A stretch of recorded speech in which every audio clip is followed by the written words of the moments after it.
સમાચારોમાં આગળ નજર કરીએ ગોધરા પર તો ગોધરા તાલુકાના ભામૈયા ગામમાં વર્ષો જૂના રંગેશ્વર મહાદેવ મંદિરમાં તોડફોડ કરી માતાજીની મૂર્તિ ખંડિત કરવાના મામલે હિન્દુ સંગઠન દ્વારા જિલ્લા અધિક કલેક્ટરને આવેદનપત્ર આપી રજૂઆત કરવામાં આવી હતી।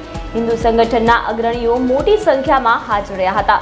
તારીખ 30 માર્ચ 2025ના રોજ રવિવારે અજ્ઞાત શખ્સો દ્વારા મંદિરમાં તોડફોડ કરવામાં આવી હતી। આ દરમિયાન માતા પાર્વતીની મૂર્તિ અને શિવલિંગની આસપાસના ભાગમાં નુકસાન પહોંચાડવામાં આવ્યું હતું।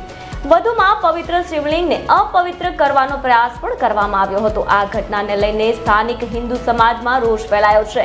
હિન્દુ સંગઠનના આગેવાનોએ જિલ્લા કલેક્ટરને આવેદનપત્ર આપ્યું છે। તેમાં આરોપીઓની તાત્કાલિક ધરપકડ અને કડક કાર્યવાહીની માંગ કરવામાં આવી છે। આવેદનપત્રમાં જણાવવામાં આવ્યું છે કે આવા કૃત્યો કરનારાઓને યોગ્ય સજા થાય, જેથી ભવિષ્યમાં કોઈ આવું કૃત્ય કરતા પહેલા વિચારે। આગેવાનોએ કલેક્ટર પાસે યોગ્ય કાર્યવાહીની માંગ કરી છે।